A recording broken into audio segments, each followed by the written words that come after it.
I want to break from the doom and gloom that we've been witnessing in Gaza for the last 8 weeks or so, and share with you a positive story in the sense that something positive is coming out of all the work that we're doing together around the world, fighting for the rights of the Palestinian people to live a life of security and peace.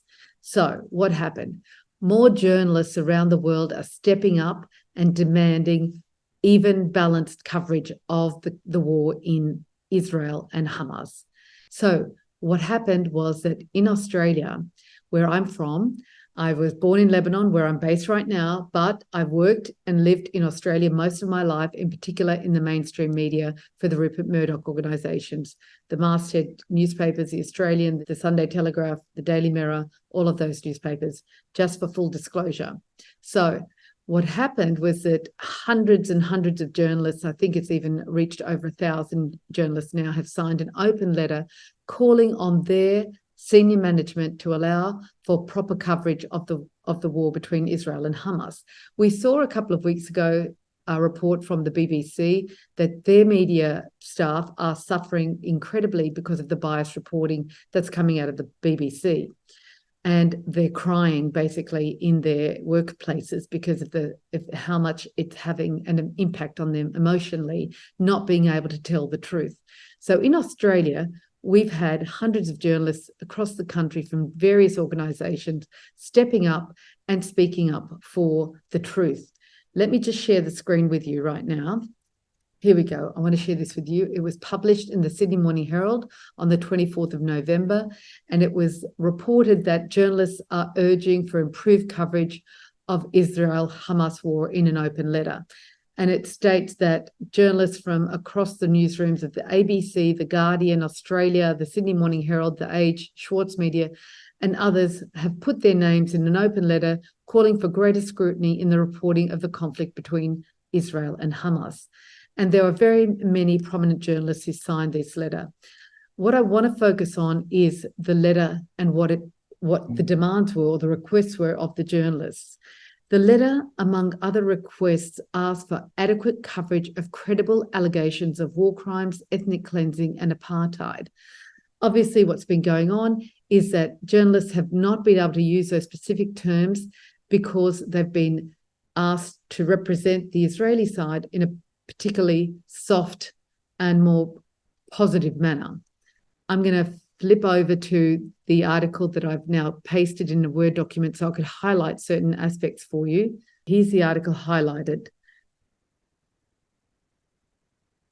The letter has drawn a stern response, it says, from the ABC, with the public broadcaster warning staff that signing the letter may bring into question their ability to cover the story impartially.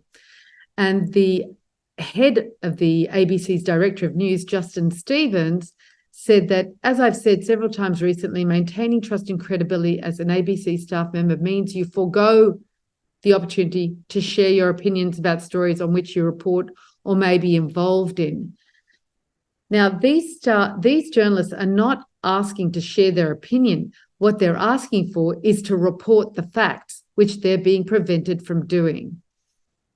Let's go down a bit further. In early November, more than 200 ABC journalists participated in a meeting at which a number of complaints were raised over how the public broadcaster had covered the conflict. Staff shared frustrations over the broadcaster's unwillingness to use terms such as invasion, occupation, genocide, apartheid, and ethnic cleansing. Let's just highlight that.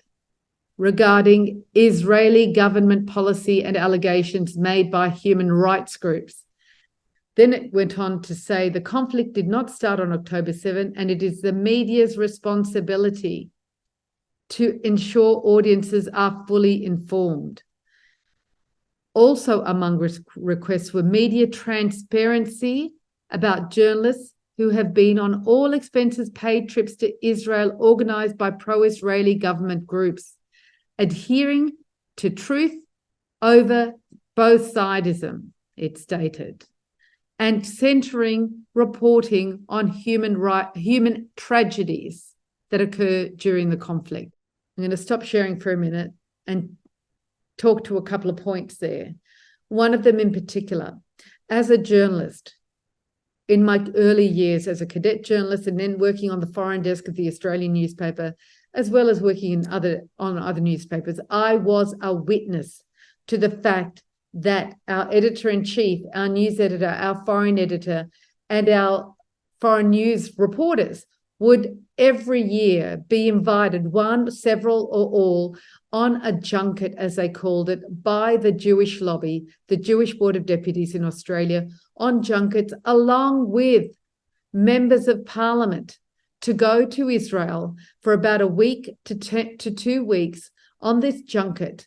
And they would come back fully immersed in the Israeli point of view and have much stronger opinion on what Israel's rights were, but had less of a view on the Palestinian view. So what do you call this? I'm going to leave that up to you. I'm not going to put thoughts in your minds, but I want you to just take that away and think about what actually goes on those trips. If you are fully immersed in one point of view and you have a trip all coordinated for you to get that point of view rather than a balanced point of view. Now, let me tell you, it was not positioned in that way. It was positioned that they would go and see the Palestinian areas and visit the West Bank and talk to some Palestinian Authority members.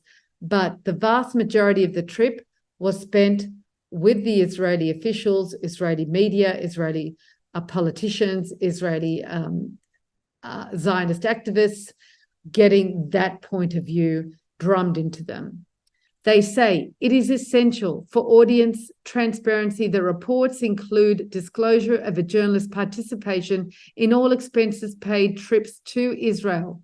We also urge all Australian journalists from here on to reject offers of paid trips to the Middle East. It is also asked for increased scrutiny when using Israeli government or military sources to shape coverage. The Israeli government's version of events should never be reported verbatim without context or fact-checking, it said. This is our basic responsibility as journalists. Then it said, it is our duty as journalists to hold the powerful to account, to deliver truth and full context to our audiences, and to do so courageously without fear of political intimidation. So, on that point, I want to say I am so proud of all those Australian journalists who have signed on to this open letter, and I encourage you to remain brave, remain committed to your ethics and our responsibility as journalists to deliver the facts, the truth to our audience, as you so clearly stated in your letter. Thank you for doing this. I am so proud of you.